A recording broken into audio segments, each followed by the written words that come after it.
Jordan Love. Here's Love. Micah Parsons. This is great. What happened? Cowboys trading Micah Parsons to the Packers. Are you serious? No. Xavier McKinney. Route. And then the safety, the new acquisition, McKinney, who has done this his whole career, reads the quarterback's eyes and picks off the football. Matthew Golden. To stay alive. Can they hook 'em? Touchdown, Matthew Golden! Green Bay fans, your time has come. One of the biggest trades in NFL history just went down, and the Packers are officially all in on the 2025 season.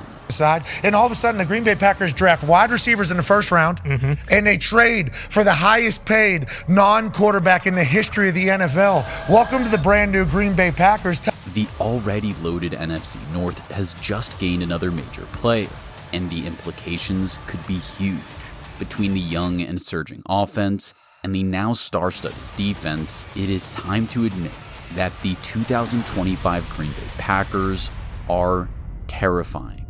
In 2024, the Green Bay Packers were the team of good, but not good enough. They posted an 11-6 record, which was enough for a playoff appearance, but were swept by their superior division rivals, the Minnesota Vikings and the Detroit Lions, whilst also dropping games to the Chicago Bears and Philadelphia Eagles. Of course, it was those Eagles who then turfed them out of the playoffs in the wildcard round, in a game where Green Bay never really looked threatening.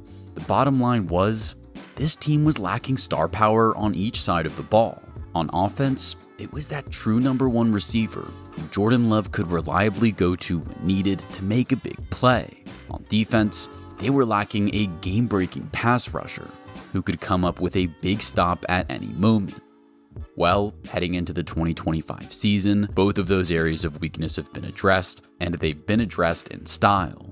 We will come on to the offense and Green Bay's first-round wide receiver shortly, but we, of course, have to start with the Packers' most recent addition.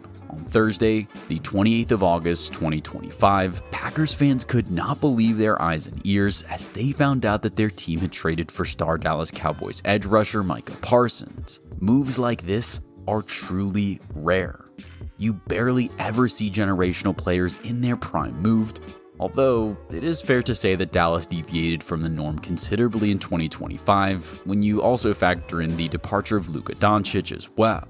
In just 4 seasons in the NFL, Micah Parsons has racked up 52.5 sacks and 9 forced fumbles, helping him win 3 All-Pro selections, 4 Pro Bowls, and a Defensive Rookie of the Year award. Over the last 2 seasons, Parsons' pressure rate of 20.3 is the very best in the NFL.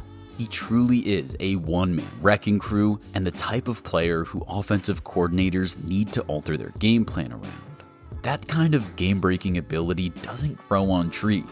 Not only that, but it is also incredibly difficult to find it in the draft as well, which is why you simply do not trade players like Micah Parsons. Thankfully for Packers fans, Jerry Jones's ego and incompetence meant that Parsons, who appears to be a lock for the Hall of Fame when his time comes, was available, and the Cowboys' loss was the Packers' gain.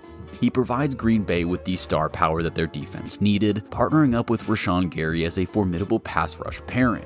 Lucas Van Ness then gets bumped down a peg and will now benefit from Parsons' guidance as he himself tries to develop into a star edge rushing talent. Kenny Clark was the defensive player sent in the opposite direction to get Parsons into the building, but the Packers still have a solid enough pairing at the heart of the defensive line in Devontae Wyatt and newly promoted Carl Brooks. Edgerrin Cooper appears to have all the makings of a star linebacker behind them, and Xavier McKinney proved his elite ability in the secondary last year when leading the team with 8 interceptions in his first season as a Packer.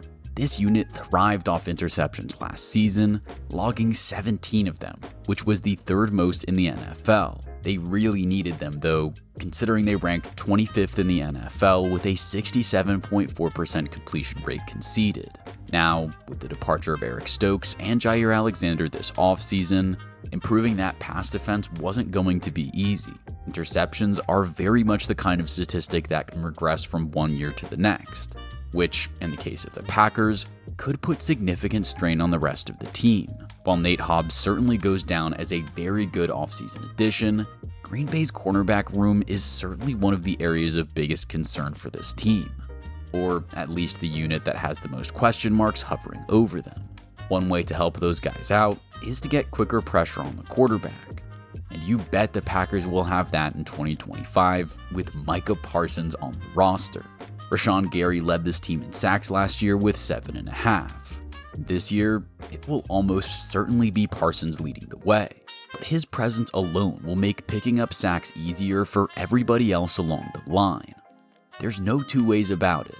The Green Bay Packers now have a defense that is ready to compete for a Super Bowl. That is especially scary for the rest of the NFC and the NFC North because the Green Bay offense should also be ready to go all the way.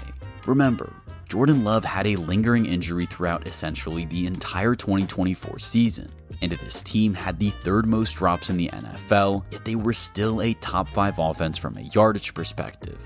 Now, with Jordan Love fully healthy and first-round rookie Matthew Golden arriving to, in theory, take on the number 1 receiver role, there's no reason why these guys can't lead the league in offensive scoring. Last year, their identity on offense was to be a run-first team, averaging 4.7 yards per carry for 146.8 yards per game, which ranked 5th in the NFL. That's the kind of thing you can do when you have a Pro Bowl running back like Josh Jacobs in the backfield, who collected 1,329 yards and 15 touchdowns. However, the strategy may also have been because of Love's injury. While we can definitely still expect the Packers to utilize their star running back, a bigger reliance on the passing game should also be expected. In 2023, Jordan Love's first season as a starter, with a very young and inexperienced group of receivers around him, he passed for 4,159 yards and 32 touchdowns. Obviously, those numbers took a significant hit in 2024. But with injury concerns now hopefully not being factored into the equation, and with Matthew Golden hopefully coming in as a number 1 receiver, Packers fans will be hoping for a return to 2023 form for Love, or maybe even better. Golden ran a 4.29 40-yard dash at the combine, but he is so much more than just a speed-based receiver. He can take the top off a defense with ease, but also has impressive route running ability to be a problem on intermediate passes as well. He can win against man and zone coverage, and is fantastic at tracking the ball deep and making plays at the catch point. In other words, he has all the makings of a number 1 receiver, even if he doesn't have the most imposing physical profile at 6 foot, 195 pounds. For Green Bay, holding on to the ball is going to be one of the easiest ways to improve in 2025, and Matthew Golden should be able to help with that. He only had 4 drops in 2024 on 83 targets. Meanwhile, Jaden Reed had 10 drops on 75 targets in 2024, and Dontavion Wicks had 8 on 74 targets. If Golden can turn into the number 1 receiver that the Packers so desperately need, he will make Jordan Love's life a hell of a lot easier, whilst also alleviating pressure on the rest of the Packers' receiving core. When losing to Minnesota and Chicago in weeks 17 and 18 respectively, the Green Bay Packers didn't have a receiver go over 58 yards in either game. Then, when the pressure was on in the playoffs and Jordan Love needed an outlet, Reed led the team in receiving yards with an underwhelming total of just 46. This offense was good in 2024, but this lack of a quality, reliable, top receiving threat is one of the reasons why they were unable to defeat the top teams in their division and were ultimately discarded after just 1 round of playoff action. Golden, in theory, is the solution. Elsewhere on offense, the Packers paid up to bring in free agent Aaron Banks to take over at left guard, whilst also drafting Anthony Belton in the 2nd round. As we have already discussed, this team likes to run the ball, and Belton thrives in this area, utilizing his big frame and impressive athleticism to bully his opponents. Xavier Williams was then drafted 1 round after him, giving Matt LaFleur another versatile weapon to use in the passing game. He's the kind of player who can make magic from short receptions as a catch-and-run playmaker, whilst also posing a threat as a runner in short yardage situations. The Green Bay Packers front office deserves a lot of credit.